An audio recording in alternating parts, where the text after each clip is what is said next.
Good morning students. आज मैं विशाल जैन आपको कक्षा 7वीं का जो चौथा पार्ट है देहात और शहर, इसके बारे में आज मैं आपको जानकारी देने वाला हूँ। ये पाठ हम आज अच्छी तरह से पढ़ेंगे। पहले तो मैं सभी माता पिता का धन्यवाद देना चाहता हूँ कि जो अपने बच्चों के लिए इतनी तकलीफ उठा रहे हैं। इसके लिए आप सभी माता पिता का फिर से मनपूर्वक धन्यवाद। और चलो शुरू करते हैं हम आज का हमारा चौथा हिंदी का पाठ कक्षा 7वीं का। उसका नाम है देहात और शहर। देहात और शहर। देहात यानी क्या? देहात यानी खेड़ा गांव, शहर यानी सिटी, है कि नहीं? तो देहात और शहर ये जो दो घटक है, इन्होंने एक दूसरे से क्या किया है? वार्तालाप की है, बातचीत की है। लेकिन कभी वो फोन पर बात करते हैं तो कभी खत द्वारा बात करते हैं। देखिए, जब हम अगर थोड़ा सा पीछे जाए तो उस वक्त ज़्यादा मोबाइल्स नहीं थे। फोन भी कोई कोई घर में फोन होता था।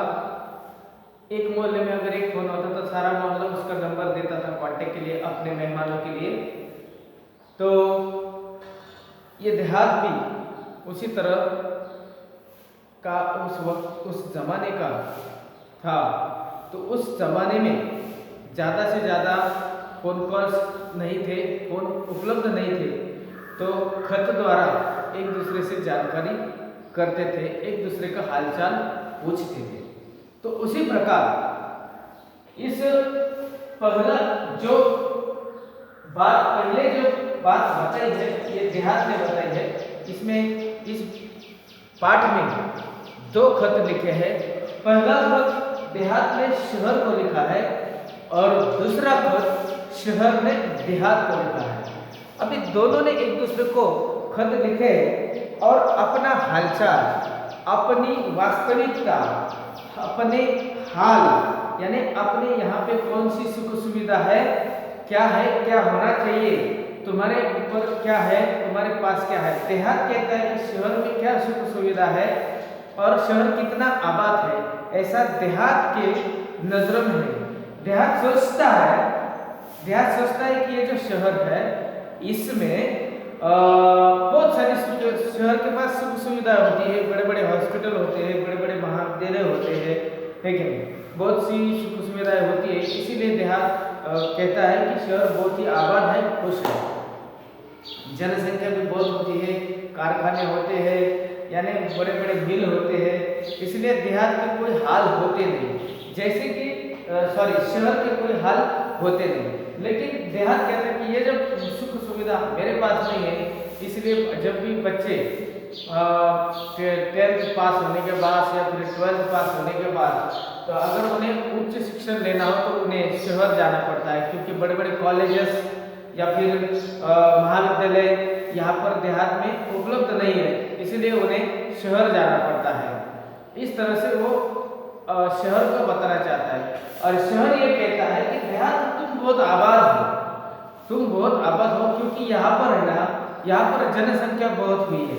अभी ये शहर देहात को कहता है कि तुम बहुत आबाद हो, तुम सुखी हो, क्योंकि यहाँ पे मेरा जो हाल हो रहा है वो हाल अलग दृष्टि से होता है। जैसे कि ये जो शहर है, इस शहर में देहात तुम्हें मालूम नहीं, तुम्हें ऐसा लगता होगा कि मैं बहुत खुश हूँ, लेकिन सबसे बुरा हाल मेरा है, ऐसा मेरे नजर में है। क्योंकि ये जो शहर है, मैं हूँ, यहाँ पर बहुत भीड़ है, जनसंख्या बहुत है, बहुत लोग होते हैं। आजकल लोगों को यहाँ पर रहने के लिए जगह नहीं है, लोग फुटपाथ पर सोते हैं, फुटपाथ पर रहते हैं, है कि नहीं? कुछ भी खाते हैं, लोगों को खाने के लिए कम है, काम नहीं है कि नहीं? और इतने मिल है, इतने कारखाने हैं, इतने बड़े कॉलेजेस है, सब है, लेकिन क्या इसका परिणाम मैं खुद भुगत रहा हूँ। ज़्यादा मिल है, ज़्यादा कारखाने हैं, तो क्या हो रहा है? वातावरण का प्रदूषण होता है, हवा भी अच्छी नहीं हो पा रही है, ज़्यादा से ज़्यादा लोग मर रहे हैं, बीमारियाँ बढ़ रही हैं। देहात तुम बहुत खुश हो, क्योंकि देहात के अंदर खुली हवा होती है, निसर्गरम्य वातावरण होता है। ऐसा निसर्गरम्य वातावरण शहर में कहाँ है? शहर में नहीं है। इसके बारे में इन्होंने जानकारी दी और हम आज पता चला है हमें कि देहात सच में अच्छा है। क्यों?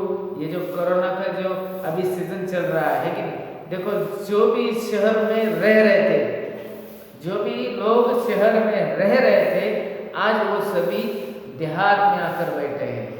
हमारे देहात में आकर बैठे हैं और उनको कहते हैं कि नहीं नहीं चलो अपने अपने गांव चलो, शहर में क्या रखा है, शहर में तो बोल। आज हम नगर में नहीं जा सकते, आज हम पूना में नहीं जा सकते, आज हम बम्बई में नहीं जा सकते, है कि नहीं? जाने के लिए डर लगता है। क्यों? इस महामारी की वजह से।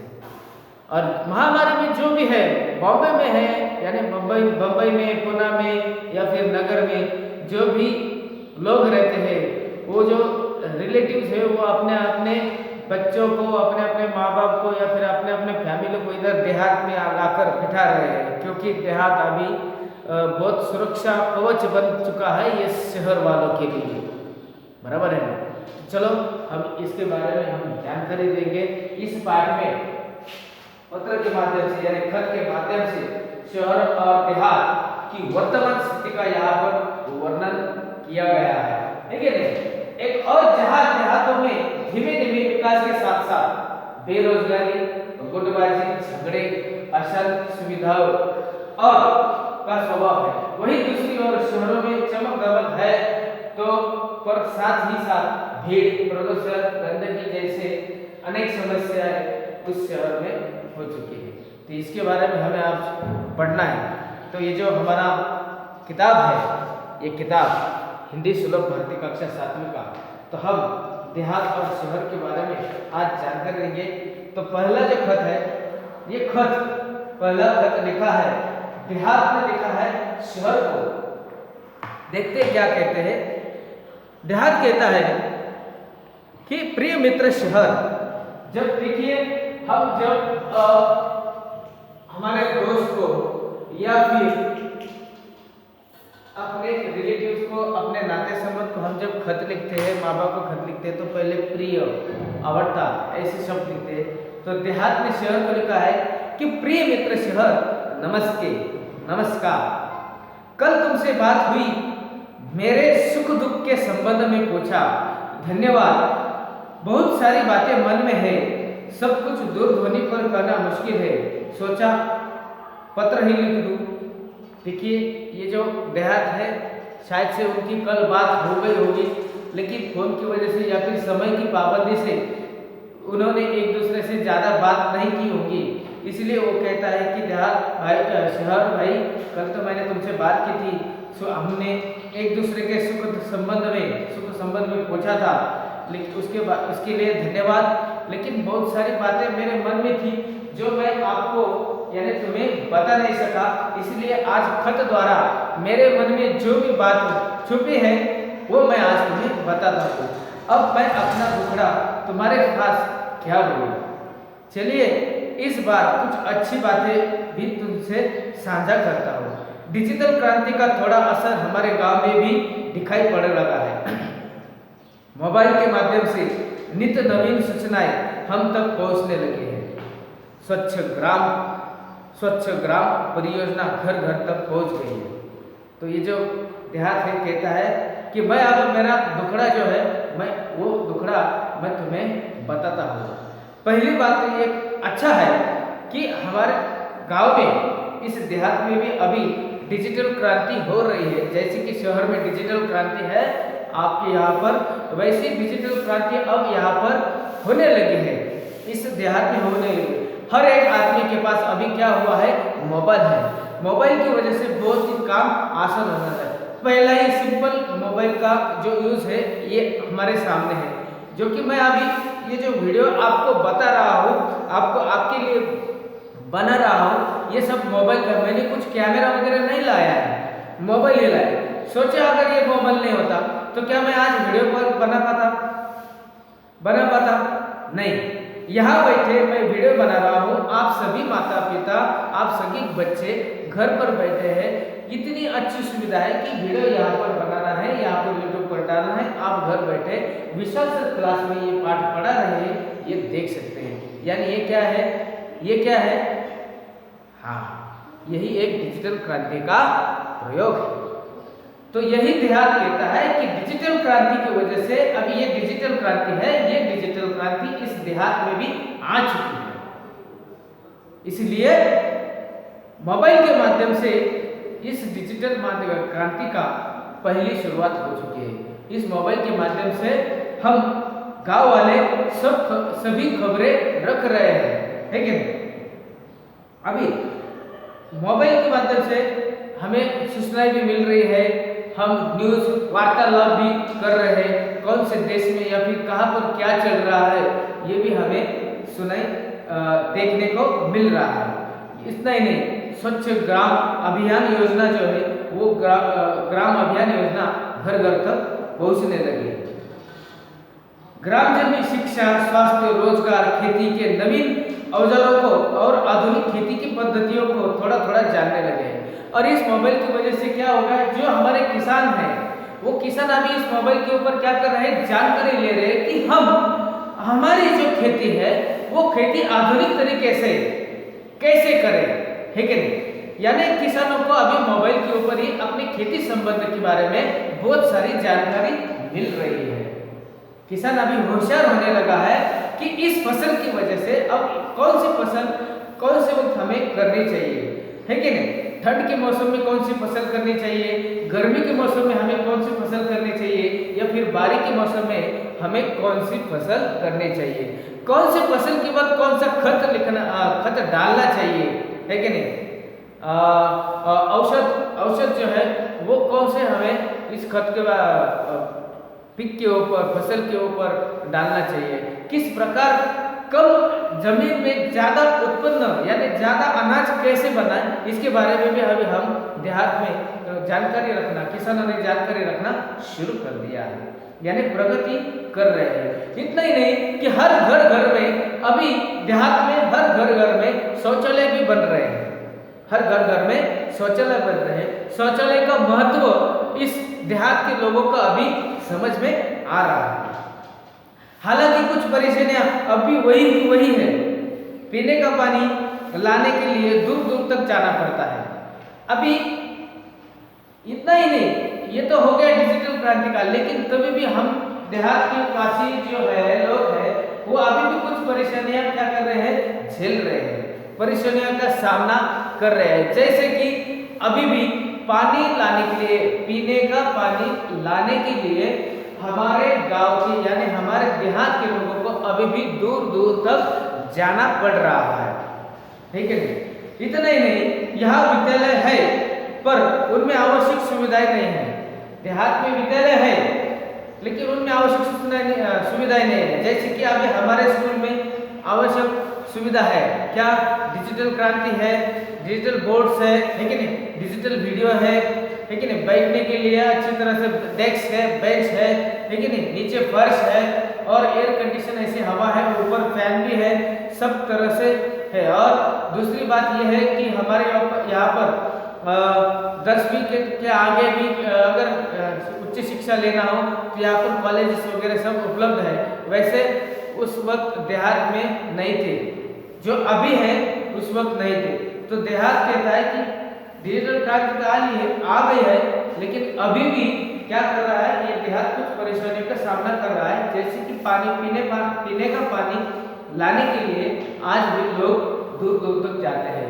इतना ही नहीं कि जो विद्यालय है उसमें आवश्यक सुविधाएं वहाँ पर नहीं है। महाविद्यालय है हमारे गांव से बहुत दूर है, जो बड़े बड़े महाविद्यालय होते हैं, कॉलेज होते हैं, वो गांव से बहुत दूर है। तुम्हारे बारे में सोचता हूँ तो ऐसा लगता है कि तुम्हारे पास अत्याधुनिक और अच्छी सुविधाएं, विकसित तकनीक है, तुम्हारी दूनी रात चुगनी उन्नति हो रही है, तुम कितने सुखी हो। और देहात कहता है कि तुम्हारे पास बहुत सारी सुख सुविधा है, तुम्हारी दिन रात क्या हो रही है, उन्नति हो रही है, प्रगति हो रही है। तो शहर तुम कितने खुशनसीब हो, तुम कितने सुखी हो, ऐसा देहात शहर को अपने खत में बता रहा है कि नहीं। यातायात के आधुनिक साधन, पक्की चौड़ी सड़कें, बड़े बड़े शॉपिंग मॉल और 24 घंटे बिजली की सुविधा तुम्हारे शान में चार चांद लगा देते हैं। देखो, हम जब शहर में जाते हैं तो जब हम शहर में प्रवेश करते हैं तो हमें अच्छी सड़कें दिखाई देती है कि नहीं। बिजली की खंभे, अच्छे अच्छे खंभे दिखाई दे रहे हैं। सड़कें कितने अच्छे होती है कि नहीं। जाने के लिए अलग, आने के लिए अलग, बार बार सिग्नल होते हैं, सिग्नल लगा तो हमें रुकना पड़ता है। ऊंची ऊंची बिल्डिंग हम देखते हैं। देखो, देहात का अगर कोई आदमी शहर गया तो गाड़ी के अंदर से बड़ी बड़ी बिल्डिंगें देखते हैं कि क्या सिटी है, बाप रे कितना अच्छा है, कितना खूबसूरत नज़ारा है, हम ये देखते हैं। तो यही देहात कहता है कि शहर तुम कितना अच्छा हो, तुम्हारी कितनी उन्नति हो रही है। बड़े बड़े शहर है, कच्ची सड़कें, पक्की सड़कें है कि नहीं। वहाँ तुम्हारे यहाँ पर बड़े कॉलेजेस है, महाविद्यालय है, और इतना ही नहीं कि तुम्हारे यहाँ पर बिजली कभी जाती नहीं, बिजली कभी जाती नहीं, 24 घंटे बिजली रहती है उस हिसाब से, है कि नहीं। तो तुम बहुत ही अच्छे हो। अभी देखिए, कभी कभी मन बहुत उदास हो जाता है। एक जमाना था मेरे यहाँ बहुत खुशहाली थी, चारों तरफ हरियाली थी, पर अब जैसे ऐसे लग रहा है कि रौनक नहीं रही।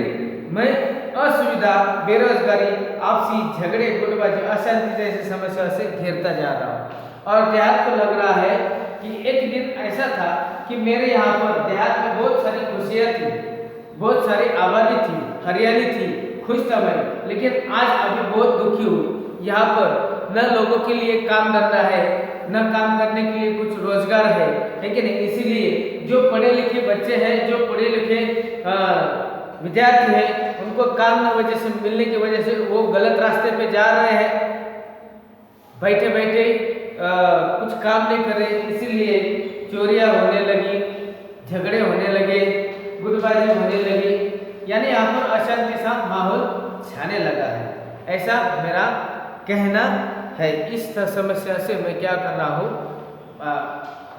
गुजर रहा हूँ। मेरे हिसाब से तुम बहुत ही अच्छे चल रहे हो। यहाँ के कुछ अशिक्षित और अल्प शिक्षित लोग परिवार कल्याण के प्रति आज भी उदासीन हैं। यहाँ के जो लोग हैं वो उच्च शिक्षित है, यानी उच्च शिक्षित नहीं है, अशिक्षित है, इसीलिए वो अपने खुद के बारे में उदासीन रहते हैं कि क्यों नहीं, काश अगर मेरे वक्त ऐसा होता तो मैं कुछ पढ़ पाता। इसलिए वो उदासीन है, नाराज है। जनसंख्या की भीड़ बढ़ रही है, इनके लिए यहाँ काम धंधा कोई नहीं, और उस वजह से क्या हो रहा है, यहाँ पर लोगों की संख्या, जनसंख्या बढ़ रही है। जनसंख्या बढ़ रही है लेकिन उनके लिए काम कुछ नहीं है। अगर काम आता है तो एक आदमी काम आता है और 10 आदमी घर पर बैठे होते हैं, यानी एक घर में 10 आदमी हैं लेकिन काम करने वाले सिर्फ 2 ही है, यानी कमाते 2 है और खाते 10 है। इसीलिए क्या हो रहा है, यहाँ पर उदासीनता छा रही है, खुशी का माहौल इतना अच्छा नहीं हो रहा है। रोजगार की तलाश में लोग शहर जा रहे हैं, यहाँ काम करने के लिए मजदूर नहीं मिल रहे हैं। शहरी चमक धमक और आधुनिक सुविधाओं को आकर्षित होकर लोग मुझे अकेला छोड़कर तुम्हारी ओर दौड़ लगा रहे हैं। बराबर है। आज भी देखो, सबसे ज्यादा गांव के लोगों के जो भी रिलेटिव्स है, देखो कि किसी का बेटा, किसकी बेटी या फिर कोई रिलेटिव शहर में जाकर जॉब कर रहे हैं, नौकरी कर रहे हैं, काम धंधा शहर में जाकर कर रहे हैं, क्योंकि वहाँ पर पैसा ज़्यादा है। भीड़ होने की वजह से, काम धंधा होने की वजह से, काम धंधे की खोज में लोग शहर जा चुके हैं और वहाँ पर जाके काम धंधा कर रहे हैं, पैसा कमा रहे हैं। और शहर से, यानी देहात से शहर जाने की वजह से शहर देहात में क्या हो गया है, आदमी कम गिर रहे हैं, जनसंख्या कम हो रही है, काम करने के लिए अभी आदमी नहीं मिल रही। उस वक्त काम करने के लिए आदमी थे लेकिन काम नहीं था। आज परिस्थिति ऐसी है, काम देहात में काम है लेकिन काम करने के लिए आदमी बिल्कुल नहीं है आज की परिस्थिति, क्योंकि काम करने के हेतु लोग सब शहर में जा चुके हैं। आज भी ये कोरोना का जो कोविड-19 का ये जो महामारी चली, उस वक्त हमने देखा कि मुंबई, पुणे ऐसे शहरों में सब बाहर के देशवासी कितने आ चुके थे, बिहार के थे, यूपी के थे, है कि नहीं, गोवा के थे, या फिर अलग अलग राज्यों से वापरा है। तो हमने देखा है, हम हर रोज टीवी पर देखते थे कि पैदल लोग शहर से गांव की तरफ दौड़ लगा रहे थे, पैदल पैदल लोग यहाँ पर आ गए हैं, इतना उनका। यानी आज हमें ये सब चित्र साफ साफ दिखाई दिया कि गांव के कितने लोग जाकर शहर में बस चुके हैं और वहां पर काम धंधा करते थे, अपनी रोजी रोटी कमाते थे, वहां पे पैसा कमाकर इधर अपने माता पिता को या फिर अपने रिलेटिव को इस देहात पर भेजते थे। और आजकल ऐसे ही है, कोई भी माता पिता या फिर कोई बच्चे ने अगर उच्च शिक्षण लिया, कोई इंजीनियर बना, कोई डॉक्टर बना, कोई ये बोला, तो वो क्या करता है, शहर में जाकर बैठता है, शहर में अपना काम धंधा नई शुरुआत करता है अच्छी तरह से, क्योंकि वहाँ पर वो सोचता है कि शहर में अगर ये जो धंधा किया तो क्या होगा, मेरा इनकम ज़्यादा बढ़ेगा। इस हिसाब से सब शहर की तरफ भाग रहे हैं और नतीजा क्या हुआ, देहात में लोग कम करने लगे और इसकी वजह से सब शहर की तरफ दौड़ने लगे। बीमारियां है पर पर्याप्त मात्रा में सुसज्जित और अच्छे अस्पताल नहीं है, लोगों को ठीक समय पर दवा नहीं मिल पाती, मेरा परिवार टूट सा रहा है, बताओ मैं क्या करूं।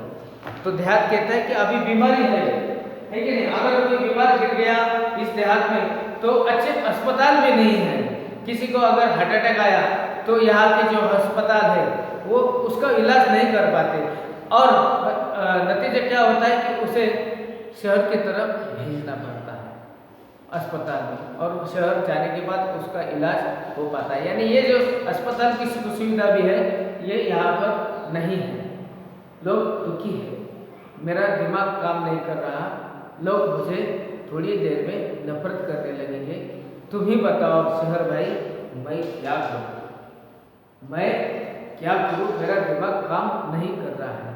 इस हिसाब से देहात में शहर को खत लिखा है और अपना जो दुखड़ा है वो उसे बताया। अभी शहर एक खत लिखता है देहात को और वो क्या समझाता है वो हम देखेंगे। पत्र क्रमांक 1 है ना, तो पत्र क्रमांक 2 में अभी दूसरा जो पत्र क्रमांक शुरू होगा वो है शहर ने देहात को लिखा है। ये था